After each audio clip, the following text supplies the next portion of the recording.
जोहार इपिल यूट्यूब लिए जो कोगे जोहार और सागुन दाराम तिहिन दो हुयुग कना 17 सेप्टेम्बर तिहिन दो बन मेता कना बन हा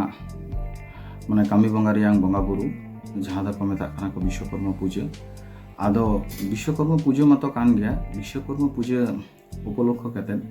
आबो हा आयमा जायगा रे प्रोग्राम तहन कान ताबोना विशेष करे हुयुग कना नो जहां बन मेता कना बन छाता पाता प्रोग्राम जैसे तिहिन दो हुयुग कना चाकोलताड़ी छाता तो चाकोलताड़ी जहाँ छाता कना छाता रे बन चला कना से चाकोलताड़ी छाता साव सावते आरो जहाँ छाता पाता कर बन चला कना उनको गोगो बाबा बयहा मिसी दई दादा से लाटू कटी जतो को आड़ी आड़ी सारहाव और नेहर ओना सावते नोआ वीडियो तलाते बड़ाय होचे बना जे नय तिहिन हा मिद सेरमा लेका हुयुग कना प्रतिटी पाता छाता रेगे नेल जामोग कना किछु दुर्घटना घटाग कान गिया दुर्घटना दो हाँ नोंका कना जे सांगिन दिसोम पारम दिसोम रेन बन चलाग कना बन आदो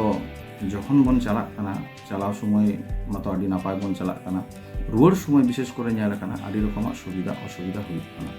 तो जाते नोंकाना सुविधा असुविधा रे आलो बन पड़ाग माबन हाँ असुविधा आलो हुयुग मा मेहत ती जांगा आते बन हिजुग माबन ओना रियांग नेहर तहन कना चेदा से जहां पाता छाता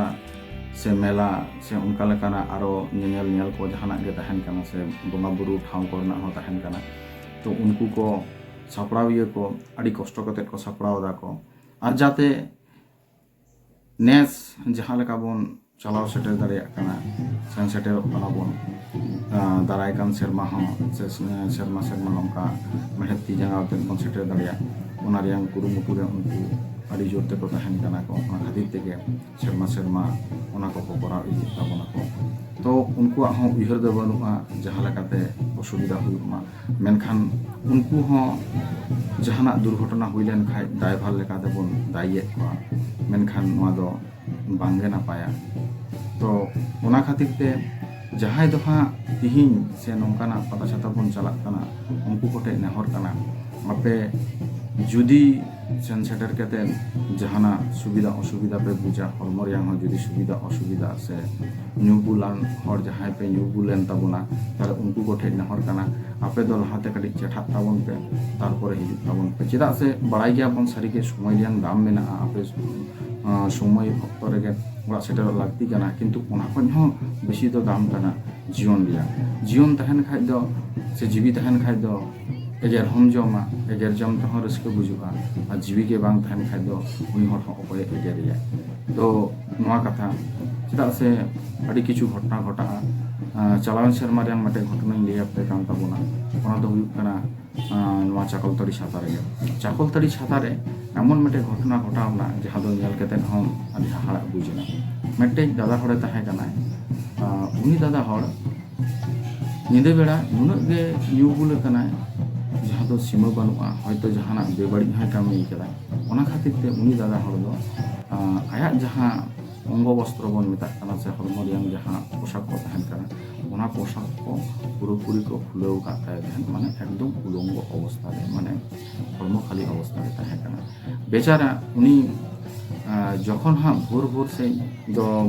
नेशा काटी चिलुम आड़गोयन दया उन समय दो चे चिके हुड़ू खेत ताला रे सेन कते तिंगु कना आदो चांदो बंगा लेका हुड़ू खेत माने हुड़ू नितो दो को आड़ी हर को पूजा को तो हुड़ू को हर मिद हड़े तहे कना उनी ठे ओका लेका कते चम जहां लेका तेगे मटे बस्ता आगु का था ओना बस्ता एमा कादे तहे आर ओना बस्ता कते तहे कना तो जखन आबार हर को नेल केट बना